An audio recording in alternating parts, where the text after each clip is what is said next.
Once again, hello, my name is Alexander Platunov, and I welcome everybody who got connected to our translation from different parts of our country. Today is the 20th September. Пусть микрофон возьмет. Он не говорит в микрофон. Скажите ему в микрофон. Уже 16-й раз фестиваль Петербургский театральный сезон онлайн, который проходит при поддержке Комитета культуры Санкт-Петербург. В этом году наши встречи проходят в медиа-центре новой сцены Александринского театра Национального драматического театра России. Наш фестиваль проходит в онлайн-формате, что позволяет нам сохранять связь с зарубежьем и оставаться театральным окном в мир. Онлайн-формат также открывает и новые возможности. Уже в третий раз петербургские театральные сезоны будут доступны и жителям регионов России. Также хочется отметить, что в этом году спектакли фестиваля транслируются на территории Китая через социальные сети Weibo и Douyin в аккаунтах Российского культурного центра в Пекине. Это стало возможно благодаря постоянному сотрудничеству, постоянному партнерству с Россотрудничеством. Также благодарим Россотрудничество за то, что о нашем фестивале знают в каждом уголке мира. В социальных сетях, в аккаунтах представительства идет трансляция мероприятий и спектаклей нашего фестиваля. Организаторы фестиваля, продюсерская компания Neva-Art и социально-культурное объединение Арт-проект благодарят Комитету по культуре за финансовую поддержку и информационных спонсоров телеканал Санкт-Петербург, радио Питер ФМ, развлекательный портал Куда.Гоу за освещение фестиваля, а также социальную сеть ВКонтакте за продвижение наших трансляций. Благодаря им о фестивале узнают еще больше людей, и к нам подключатся зрители из всех уголков России и мира.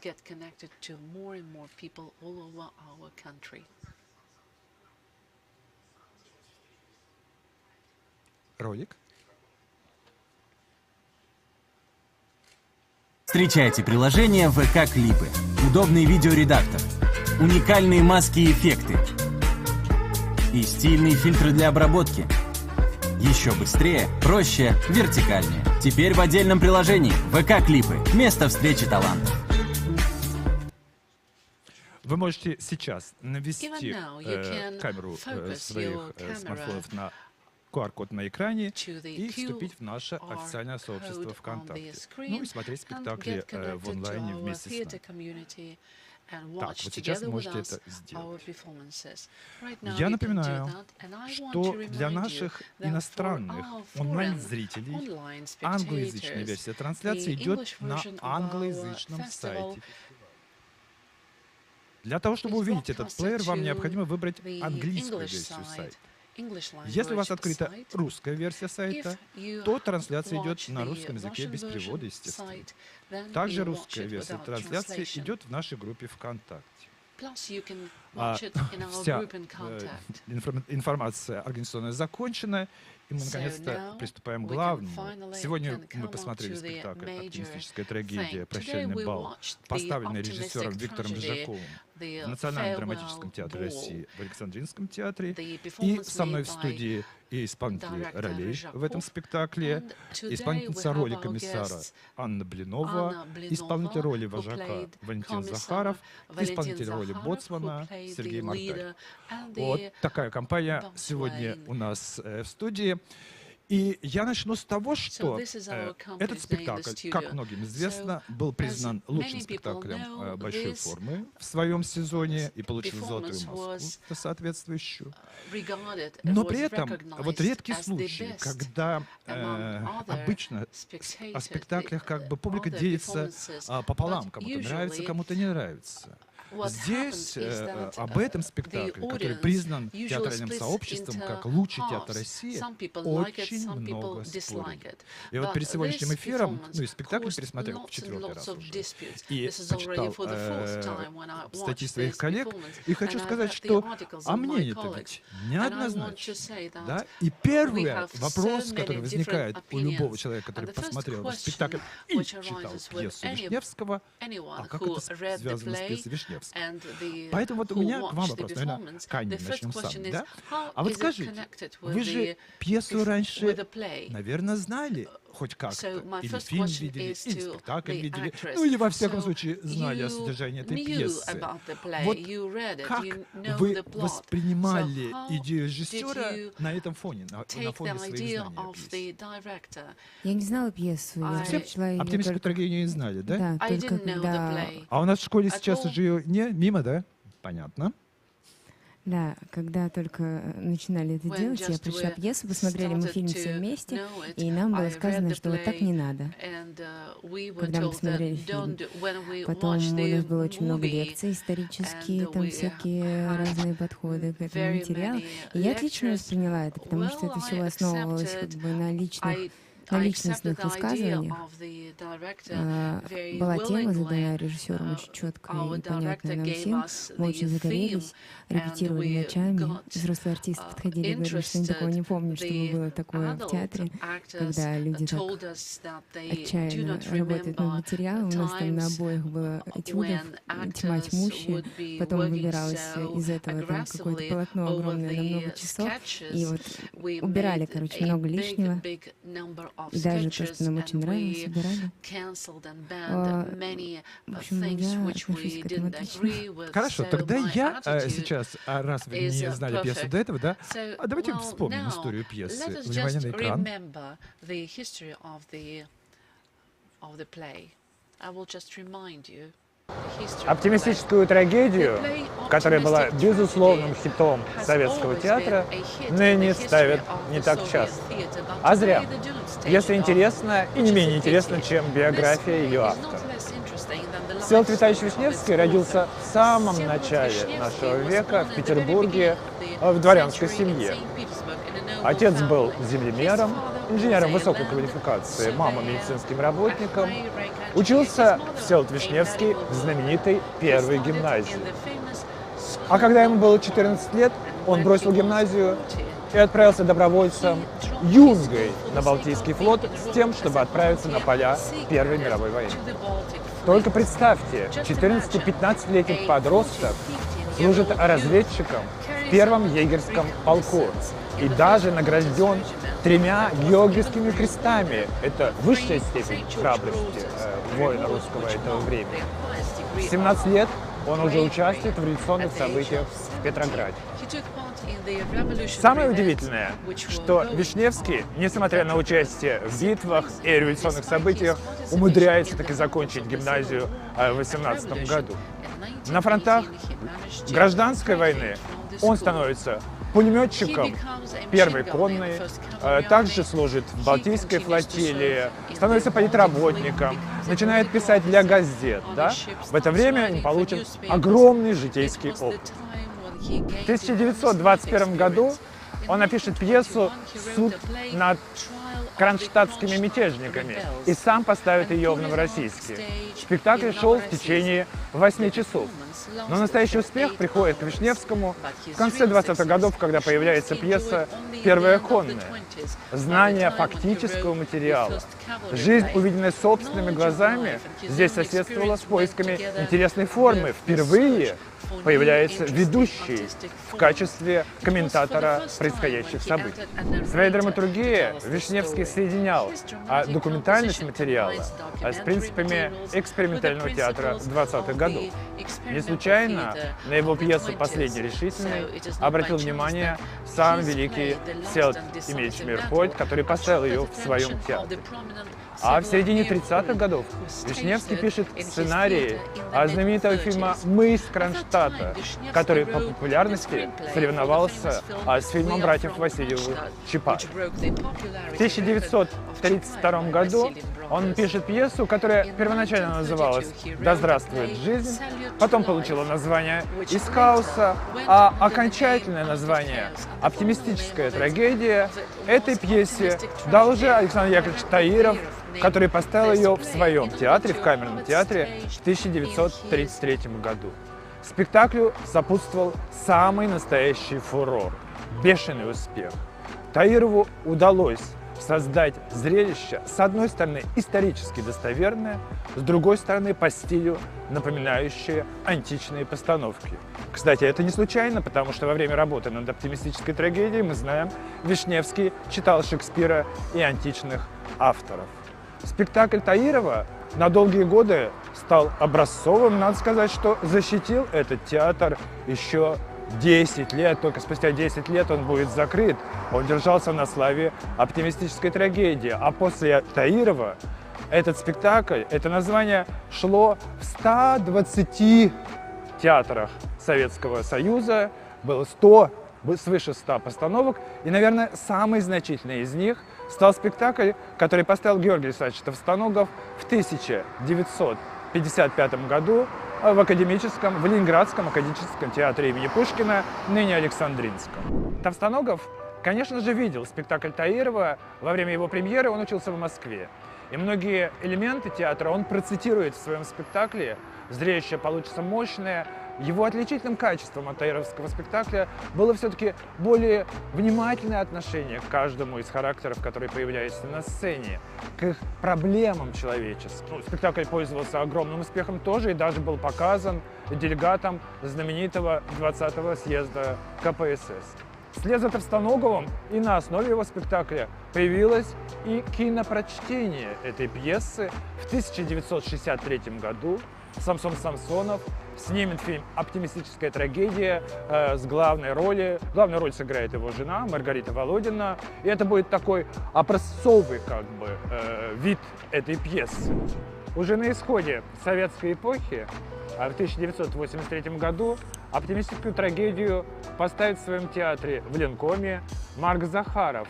Это будет уже не похожий на прежние оптимистические трагедии спектакль с совершенно замечательной Инной Михайловной Чуриковой, которая будет играть комиссара, трогательная, интеллигентная, в белой кофточке, как будто с луны свалившаяся в этот отряд матросов, которые его окружают. А потом возникнет пауза. И паузу это прервет спектакль, который мы с вами сегодня смотрим. Спектакль, который был поставлен в 2017 году. Спектакль, который был признан «Золотой маской» лучшим спектаклем в России. Спектакль-концерт, спектакль-эксперимент, спектакль «Реквием».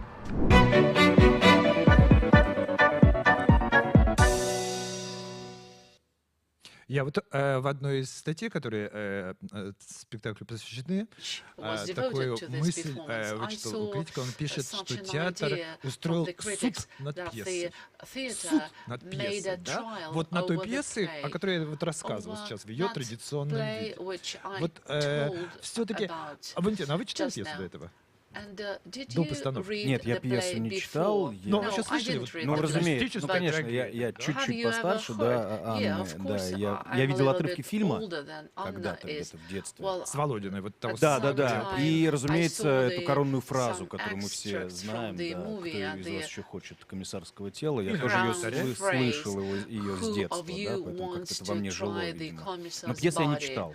Ни одного варианта. Кстати, мы работали с двумя вариантами пьесы. Была пьеса таировская, написанная для Таирова, изначальный вариант, который Таиров редактировал, и была потом еще пьеса, которая была редакция, сам редактировал Товстоногов. Была такая еще, кусочек. И там есть некоторые расхождения, и расхождение еще есть и с оригиналом, который изначально была до таировских каких-то изменений. Поэтому там есть некоторые сюжетные, не сюжетные, конечно, сюжетные ходы, они примерно одни и те же, но некоторые были разночтения. Поэтому вот у нас собиралась такая своя пьеса. Так, и вот вы как с пьесой работали? То есть пьеса, ну, там разные варианты, да, там мы знаем, да, что есть разные редакции, есть и таировская редакция, там у Товстоногова изменилось это, а вы как с этим текстом работали? Слушайте, а я вам скажу так, мы вообще с текстом практически изначально не работали. То есть у нас не было такого классического понимания, ну, читка, да, как это для тех, кто не совсем понимает, это артисты собираются по такой классической схеме и читают пьесу. Режиссер говорит, кто какую роль будет играть, и артисты, иногда сам режиссер читает пьесу, которая вот будет ставиться на театре. У нас такого не было. Мы все собрались в аудитории тут недалеко, на новой сцене. По привычке ассистенты помреже поставили столы, положили какие-то варианты пьесы. Пришел Рыжаков, сказал, да нет, ну зачем нам эти столы, какая читка, давайте все это отодвинем и просто поговорим. Ну, мы просто что-то сидели, разговаривали. Поэтому как бы пьеса втекала, если так можно выразиться, в нас, в артистов, постепенно. Потому что первое задание, которое дал Рыжаков, какие вообще у вас есть музыкальные ассоциации? Музыкальные ассоциации к эпохе, к пьесе, революции. То есть он с самого начала думал о том, что спектакль будет музыкальным? Слушайте, не могу вам сказать. Скорее всего, не хочу, конечно, не как там Виктора Анатольевича, но у меня такое ощущение, что само вот эта добавочка, что это все-таки концерт, это появилось позже. Потому что была очень мощная отдача. Да, мы сразу стали приносить какие-то номера, и сочиненные, и которые мы взяли из репертуара известных и не очень исполнителей, и как-то все понеслось. То есть то, что там у нас будут электрогитары, микрофоны, это все возникало во время репетиций. То есть этого не было, этого не приносил, не предлагал Рыжаков. Я вот как историк могу добавить, что у самого Вишневского была в середине 20-х годов идея, он хотел сделать спектакль, он пьесу начал писать о Балтийском флоте в виде концерта. Он это определял как спектакль-концерт в середине 20-х годов. Вот, видите. А потом постепенно мы стали читать какие-то куски пьесы, какие-то материалы исторические. То есть опять не было такого, что мы прям целенаправленно проходим всю пьесу. Да? То есть мы как-то постепенно какие-то бусинки, какие-то этюды, все это было из разных частей пьесы, иногда сюжетно не связанных. То есть это был такой калейдоскоп, такой фестиваль целый, да, в котором сколько Ань, было? По-моему, там больше сотни было предложений от артистов только. А еще были некоторые предложения от режиссера и от Асева. То есть, по сути дела, это коллективное произведение? Да, абсолютно точно. И Ася Волошина все время про это говорит, и Виктор Анатольевич все время про это говорит. То есть, разумеется, это коллективное, чего в театре, кстати, не часто бывает. Я хочу напомнить нашим зрителям, что во время нашей встречи вы можете оставлять свои вопросы для участников встречи под видеотрансляцией ВКонтакте. И когда вы задаете вопрос, не забывайте, пожалуйста, указывать свое имя и из какого вы города. Нас очень интересует география наших зрителей. И еще раз напоминаю, что за лучший вопрос сегодняшний мы приготовили небольшой подарок. Для зрителей, которые находятся у нас в студии, это тоже касается. Да? Лучший вопрос сегодня будет награжден подарком. Я просто пытаюсь понять. Вот теперь уже на Сергея, видимо, перейдем. Вот как артист должен в данном случае создавать характер своего героя, в отличие от яичницы, например, которую вы играете в «Женитьбе», да, там же все понятно, да, вот он сюжет, вот мы все про него знаем, он пришел, он ушел, то есть как бы законченное действие. Как здесь создавать характер, где сюжет рвется, преображается, постоянно прерывается? Вот как к характеру вы идете? И вообще, что вы играете тогда, если не конкретного человека? В рваном сюжете характер все равно остается, он где-то прерывается, но возникает, его нужно тянуть. В любых обстоятельствах и в любом замысле его нужно как-то протягивать и беречь его, как-то придумывать ему какое-то начало и финал. И это как-то проявить вместе, конечно же, в содружестве с режиссерской мыслью, с самим режиссером.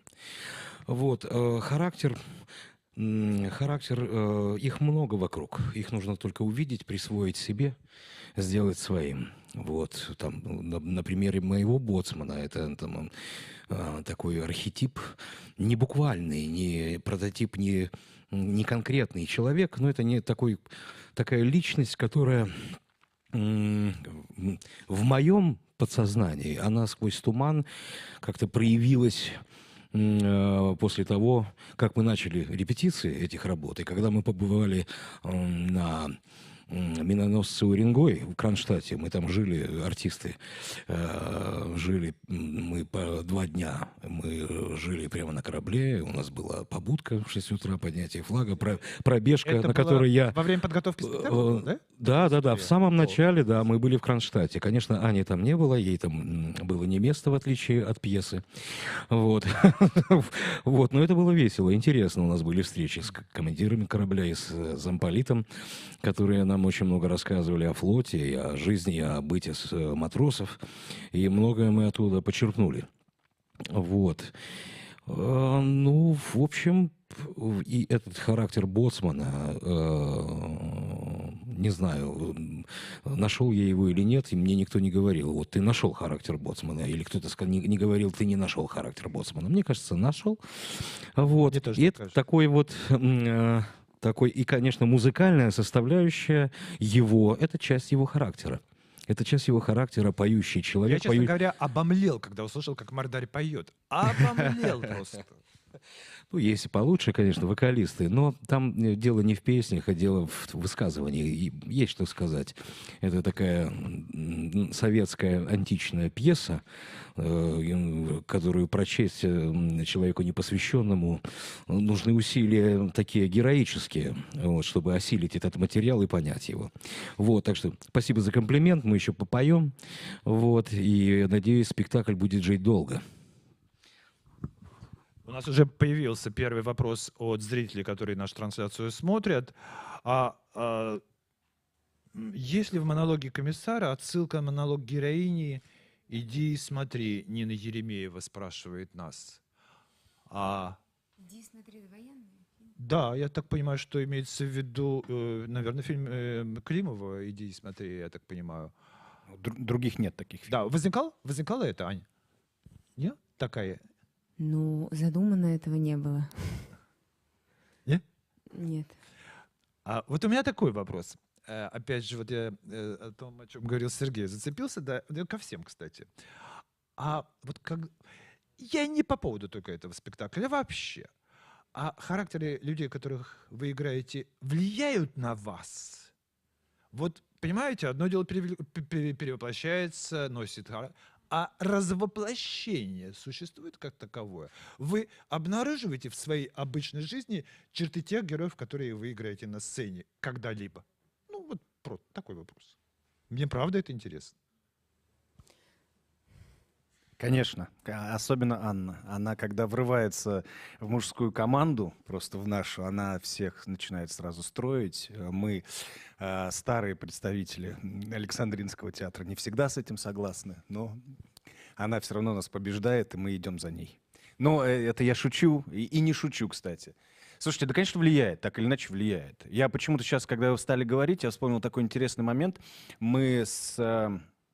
Во-первых, это был 2017 год, и было много разных тематических всяких историй в интернете, всяких опросов, типа «Кто ты был бы в 2017 году?» Да, или там... Да, Октябрьской революции, да. Да, кто там? И еще и они много были. И Рыжаков нам принес эти опросники, или мы их проходили в интернете, и было очень интересно, кто, как бы, у кого какие взгляды, кто как сходится, кто про кого, как сойдутся, да. Я помню, что у меня, ну, возможно, я немножко лукавил, да, зная чуть-чуть историю, да, признаюсь. Но, опять же, я не знал вопросов изначально. Я, может быть, чуть-чуть немножко лукавил, но у меня получилось, что я был бы революционер-анархист. То есть у меня получилось. У кого-то... То есть полное перевоплощение. Ну, получилось так, да. Это во время репетиционного процесса. Interesting and top classic to belong to anarchy. Anna, but what about you, Anne? Anya, well, you speak about characters. I think that I do not think about the character. I think about the theme, and that was a very good example. All of us were involved in the theme, but not the characters. It seems to be that the actor cannot play a human being who is not alive, but the actor is playing by himself. That's why. Do you feel the influences of the commissar? How to get rid of your characters? I know many actors, and I can tell that very often when I talk to them, I can read the character through them, because the actor is always a mask. when you're on this stage, you have this character with you, but you're live people. Well, sometimes actors may play saying that I have a mask. It's so difficult to take it off. No, of course not. We take off our masks very easily. One day I have one mask, another day I have another mask, next day I have another role, and I take off my mask from the previous. Well, I cannot tell you that I kill people and I take aged women, throw them to the water from the board of the ship. And I cannot tell you that I am a leader.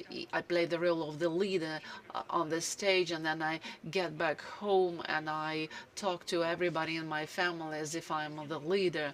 So there are no good and bad characters in the performance in comparison. Like, for example, if we compare our performance with the Vishnevsky's original play, when the voiceless actor reads many monologues, for example, or the leader who is a bad character, who goes against the party, he knows what we have to do, but we, the audience, we understand that party members not necessarily know what is supposed to be done. It was important for me to find his sore points, his weak points, and I tried to operate through this. Well, what about your impressions? No, I'm not the main character in my family.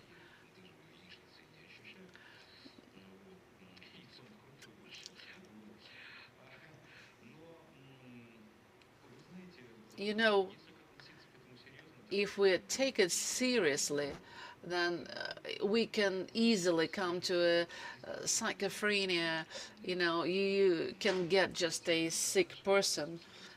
80% of the role it's me, and 20% of the role it's the character, but mostly it's me. If we see some explosions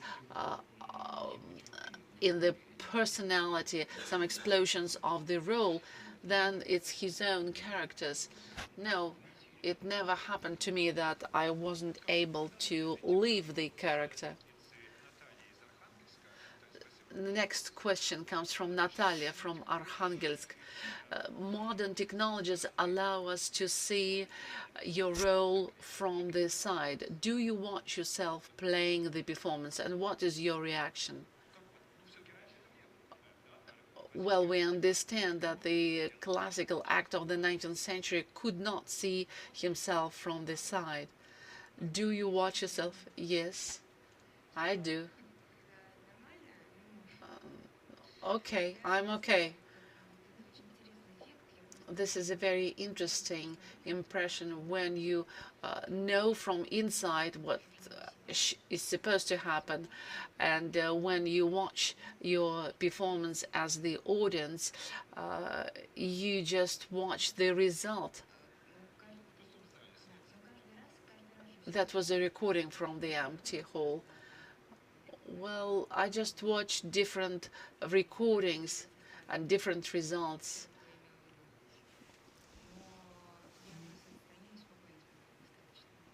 I can put the border between, I can separate myself from my personal individuality from my role. I can separate myself. And the next question, again, is coming from, I already mentioned that 4 times I watched this performance. I would say that impression, that all 4 times I had different impressions, and the audience, Ksenia, there is a question from Ksenia. Would you like to change anything in the performance when you watch your performance as the audience? The leader. No, I do not watch anything. I didn't see any point in that. So the theater is such type of an art which you should see alive. Even counting all the modern technical possibilities is different. And when you act in a empty hall, when you play it for the camera, this is a very different things. Of course, there are pluses when they have big plans. If they were recording together with the audience in the hall, we've got many parts when the actor is supposed to speak with the audience, but instead of the audience, instead of spectators, I spoke with the cameras, and I know it. So I try not to watch again. Sometimes I ask my relatives who watched me in the performance, and I asked them what were their impressions.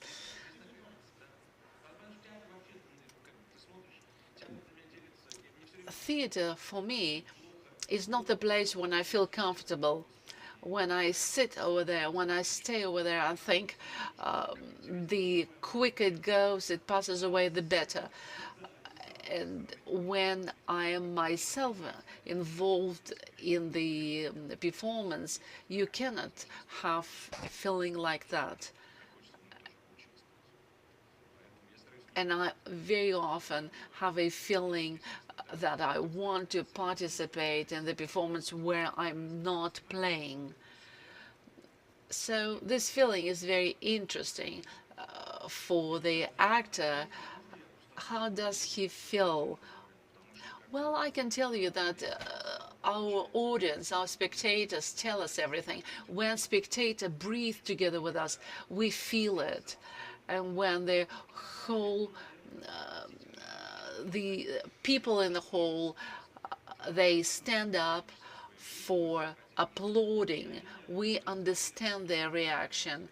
We understand that it was not in vain. It was not for nothing. We did it all together. The performance worked out to be successful because we were together with the audience. From Nizhny Novgorod, ask if you are going to take it for tour. Did you take it for tour? Are you going to tour with this performance? It's very difficult from the technical point of view, is very complicated.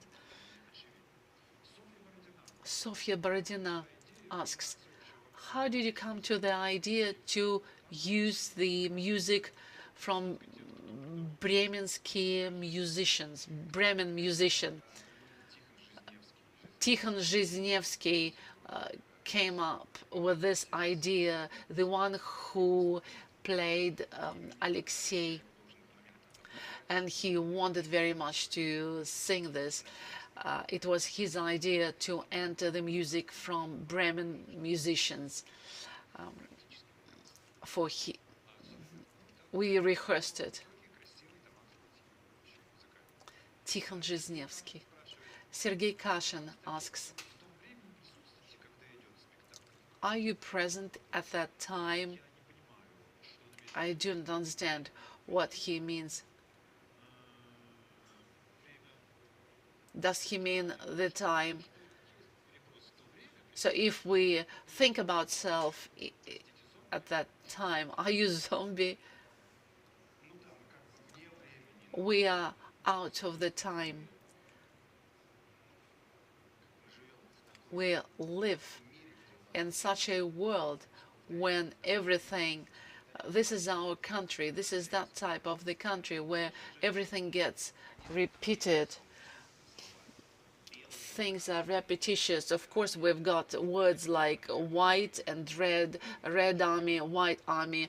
We mean that time, but we live here in the present time. Nina, who is the author of the song Гребенщиков? Елена Чугай. Question. The performance is the saying of the is the message of the author. Do you agree with such a message? So the actor, any individual, may have their own understanding of the performance or piece of art. Well, for example, we may like or love very much Anna Karenina, and then comes a director, and then he puts on stage an absolutely different character of Anna Karenina, and the audience doesn't agree with this staging, with this production, with this image. What happens when the audience disagrees and doesn't agree, doesn't accept?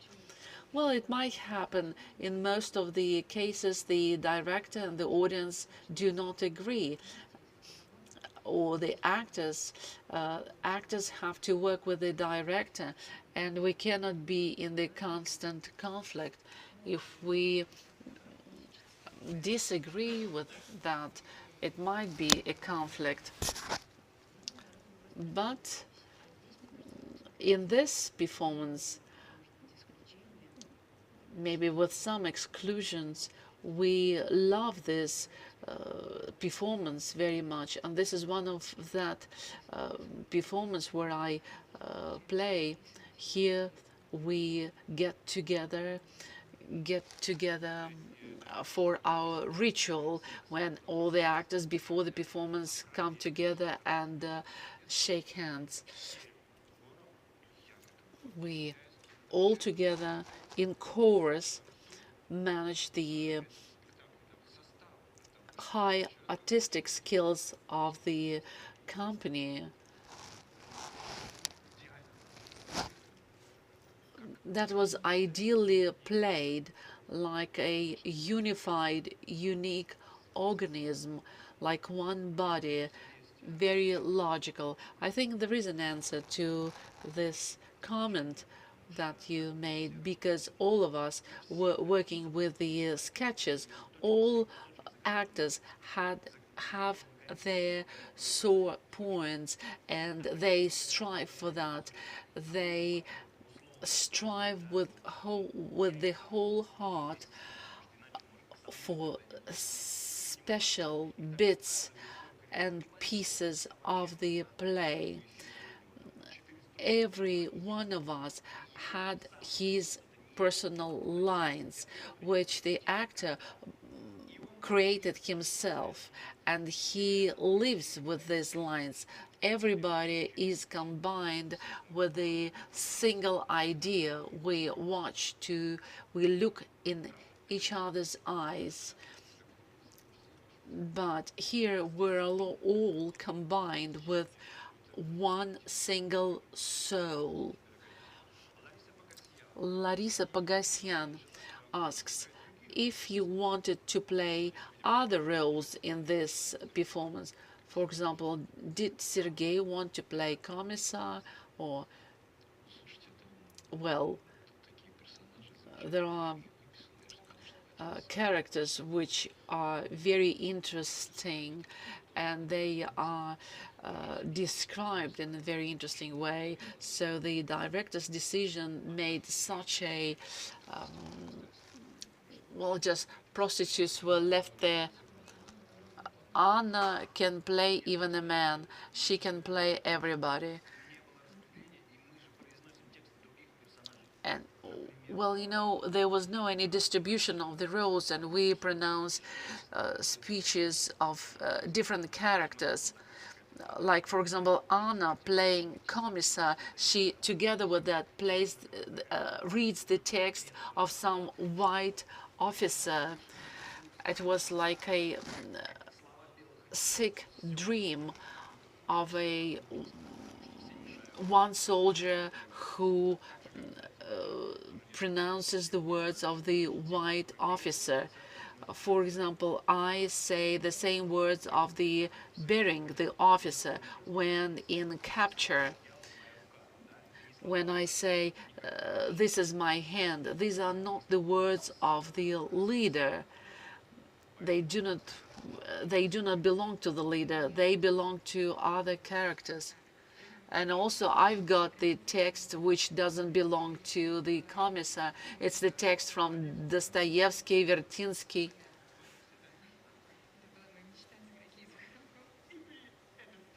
That was my dream. I brought these words. I remember how we rehearsed it. We rehearsed it here.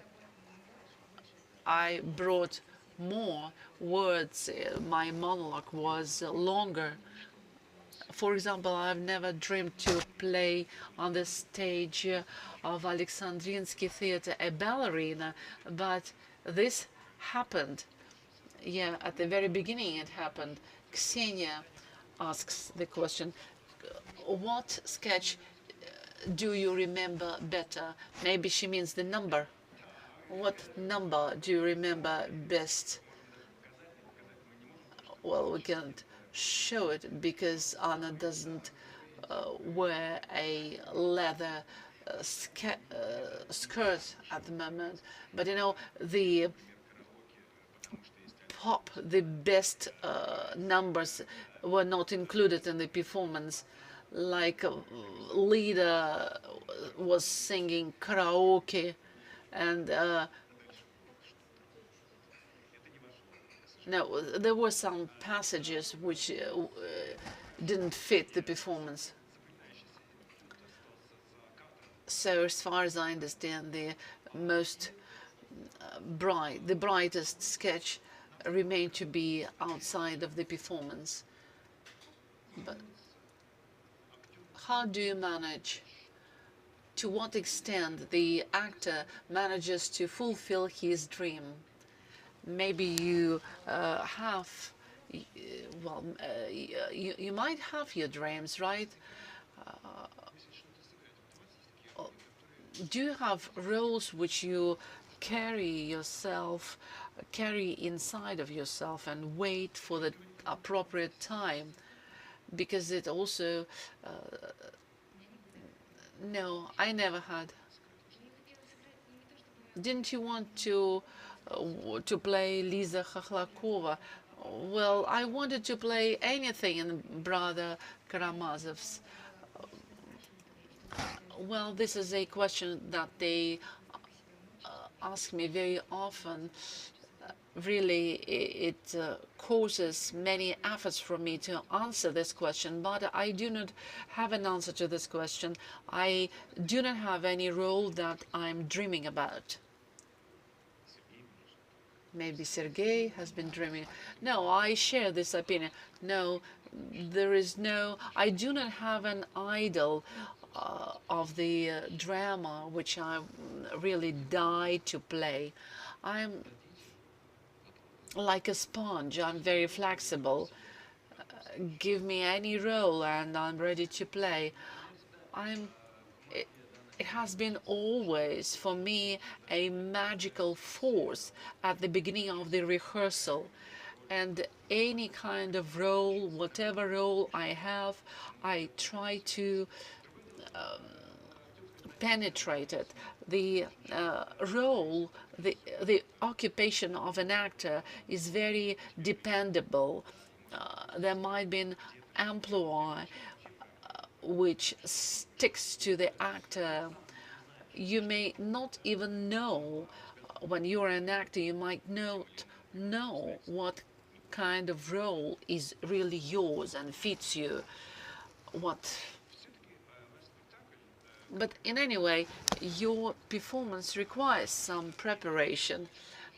It has a difficult structure, well, unusual structure for the audience which has been raised on the serials. And you don't explain anything for the audience. The audience has to think. So how the audience should prepare themselves in order to read you correctly, to listen you correctly in this performance, or maybe not to read anything. How to adjust yourself for such a complicated performance. You know, this performance has very many young audiences, and I'm sure they never saw the movie, and they didn't read the play. And it works for us not only because Zhizhnevsky is in the main part. No.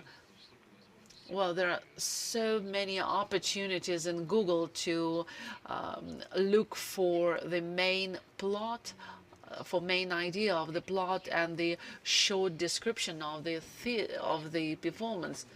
When the educated audience comes to the theater, that's great. But if the audience is too educated, they may not necessarily like our performance.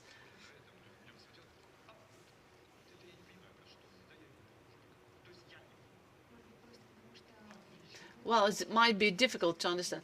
Well, because you try to assess it from the point of intellect. Well, I can do it. When I come to the theater, I may not understand anything. I just feed myself with the energy. I'm with open heart. I'm ready to accept everything which happens on the stage. I just need to open my heart. If I get myself ready for the plot, I may not like it and accept it at all. Tovstonogov used to say that the performance should come to every person in the audience. Everybody is supposed to be connected to the idea. We have to we have to invest our souls. Well, when I see that young girl of 20 who is just 20 and she's crying, I see her crying. Is she really crying because she's so educated, because she read Vishnevsky? Maybe here we have questions from the audience here. And speak to the microphone. My name is Yulia. Well, thank you very much for your performance. And just we want to learn a little bit more about the building. How did you work with the material? You spoke about the versions of the play of Tairov, Tovstonogov, and what about Ася Voloshina? When did she come to the... Just it's interesting to understand the process. I just want to say that we're really short of time already. Ася Voloshina came from the very beginning as the person. She was there watching all us, and she was with us. Ryzhakov from the very beginning thought that Ася Voloshina is going to work on the play, on the staging, on the production. It happened so. It might have not happened like that. It happened so. It happened. There were moments when she edited and we changed the places, we moved different episodes. We were thinking about editing, and we tried to fit in different places. When I was singing about Yablочko's song, Little Apple song, this episode she mounted in her own way. She asked to mention the word concentration camp victim, to pronounce that 3 times. Well, there were some things written on a piece of paper. We were just reading it and tried what was the task from the director, focused mostly on the concert or the, what is the question? As far as I understand, no, we didn't imply to be the concert. And yeah, we spoke a lot about that. And our director was really driving us. He got us sort of infected with his idea. He got us infected with his idea. And the last question coming from the audience. You will have to choose the best question. Another question coming from Larissa Pogosyan. Professional form of the actors, the speech exercises is perfect. Of course, we did a lot. We did a lot of plastic exercising. Not everybody participated in that. Not everybody were able to exercise, to make physical exercises, but we did have it. Special training, physical training. What about Volgin? He never participated in that. Did he tell you anything? What about Volgin, who played Alexei in Tavstanogov's performance? Well, most of our talks were not formal.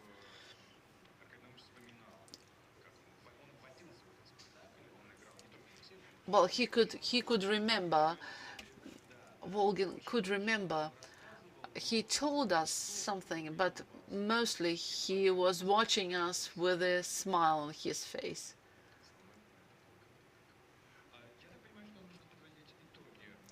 Well, as far as I understand, we have to make conclusions. We have to conclude the result of our sort of a competition between the questions. What question you remembered?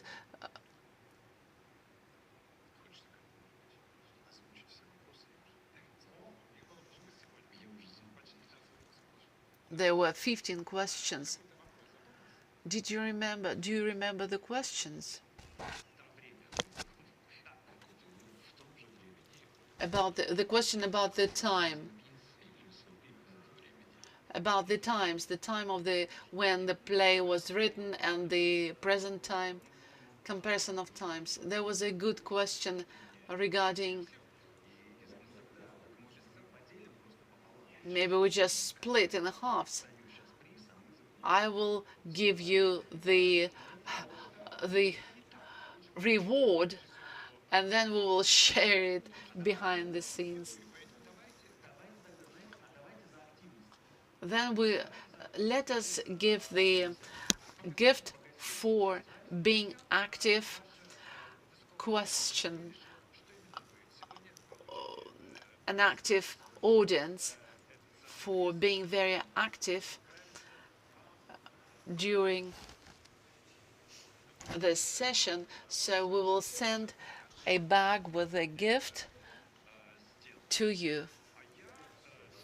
And now I also have to perform another important mission, and on behalf of our festival I have to present to Alexandrinsky Theatre to present you this diploma. Yeah.